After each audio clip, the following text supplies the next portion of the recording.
Item Number SCP-2643 Object Class Euclid Special Containment Procedures. Containment of SCP-2643 is currently purely informational in nature. Mobile Task Force Nu-9 Curiosity is monitoring its area of activity, tracking yearly movement, and maintaining disinformation campaign to limit public awareness of the anomaly. Due to the range of SCP-2643's effects, amnestic treatments are generally ineffective. In case of an affected individual posing a severe containment risk, amnestic treatments up to and including Omega Class can be approved, but only after approval by 2 Level 3 personnel, at least one of which must be an Ethics Committee liaison. No direct action is to be taken against low-risk subjects. The Foundation has commissioned a children's book and cartoon featuring a cat similar to SCP-2643 in name and appearance, as well as a plot which mirrors the narrative SCP-2643 typically follows, in order to create a plausible non-anomalous source of memories associated with SCP-2643. These have been given a falsified publication history to cover the full time of SCP-2643's activity. Description: SCP-2643 is a phenomenon that affects the memories of certain humans. Affected individuals are convinced that they cared for and extensively interacted with a stray cat for a period of their childhood. All affected individuals describe the cat in a consistent manner and report naming it Ubaste, a variant of the Egyptian cat goddess Bastet. The naming remains consistent even among individuals who have no knowledge of Egyptian mythology, and most subjects cannot explain why they chose the name, usually claiming it felt right. Despite clear memories, see details below, among Beep interviewed subjects, none have been able to provide any veterinary bills, photos, or any other proof of the pet's existence. Likewise, no friends and family members have been able to corroborate the testimony of an affected individual. Subjects first manifest symptoms between the ages of 17 and 25 and invariably report the implanted memories to refer to a period exactly 10 years before they were first affected.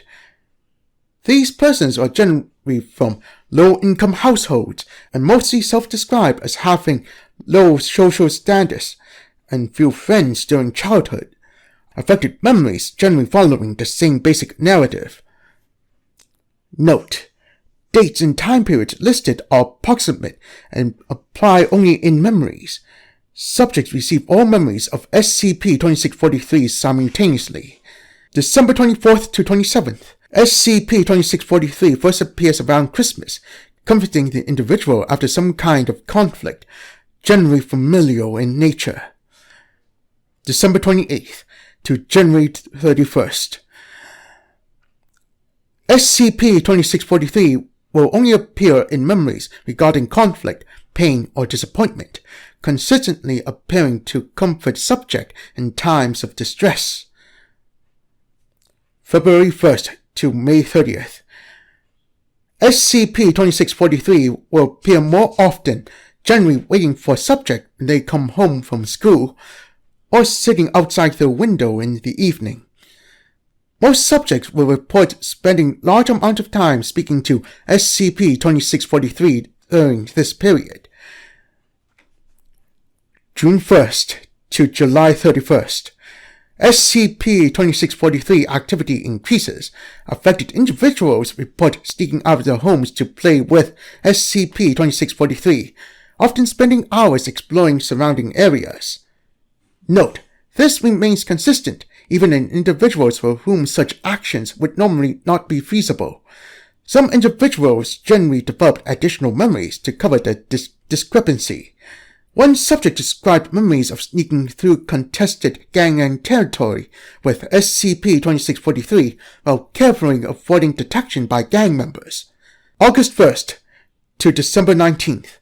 SCP-2643 follows affected individuals everywhere, staying close but hidden from other humans at all times.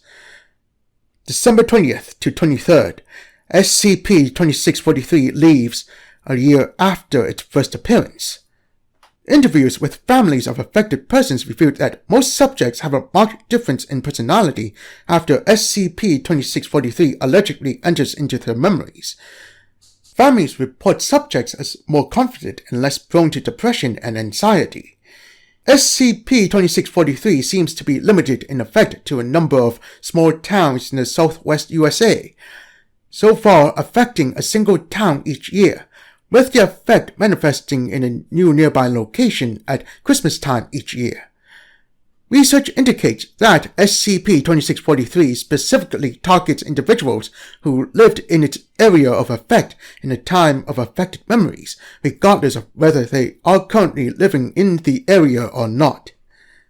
Note: some researchers have theorized that this indicates that SCP-2643 is an actual entity with an antimemetic effect which dissipates after 10 years for unknown reasons. Research proposals to explore this possibility are currently under review.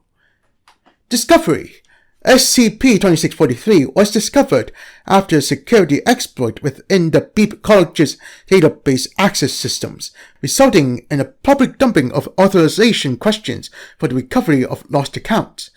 After user data was publicly posted, Amy Beep, a journalist at the school paper, was reading through students' personal security questions when she realized that 95% of users had answered the question, "What was the name of your first pet?" with the word Ubaste. Ms. Beep decided to write an article about the oddly named pets and interviewed several students, discovering that their stories of their childhood cats were nearly identical. The anomaly was brought to the Foundation's attention after Ms. Beep made a post on social media asking if the student body was playing a prank on her. A Foundation agent embedded in local law enforcement was notified and decided to investigate. The leaked phone data and Ms. social media were removed. Ms. Beep and others were aware of the anomaly were treated with amnestics, and current informational containment was implemented. Addendum: excerpt from interview. Interviewed: Vincent Marks, affected by SCP-2643 since December 24th, 20 Beep. Interviewer: Dr. Beep. Forward: Mr. Marks was informed that the Foundation was interested in SCP-2643 because of its non-typical behavior. He was allowed to remain in the belief that his experiences with SCP-2643 were genuine. 80% of interviewed deemed irrelevant, only closing statements included. Full log is filed in Central Archive and available upon request. Begin log. So, you feel that Ubaste had a positive influence in your life? Oh, definitely. I'm a much stronger person thanks to her. It seems this personal strength did not show much until this last year, though. Yeah, seems so. I guess I just couldn't figure out how to apply it. It doesn't really matter how much you know you can do if the world won't let you do it. This last Christmas, though, I remember how I felt when she first showed up. I decided to stop wasting what she gave me. I turned my life around. For the second time, I guess. You are saying that it was hard to feel connected to what Ubaste had done for you when it was no longer there. Yeah, I guess. And how did her departure make you feel? Oh, I was sad, of course. But overall, it felt okay. As she was leaving, she stopped just for a moment and looked back over her shoulder, and I knew I would be all right. Very well, I only have one more question for you. Why do you think Ubaste left you? I think she had done what she could for me, and I think she felt I was ready to let her go. And I'm sure that, after she left me, she went right up to some other kid and changed his life too. End log. Closing statement. Mr. Marks was deemed not to be a security risk and was released after receiving amnestics to remove all recollection of interaction with the Foundation.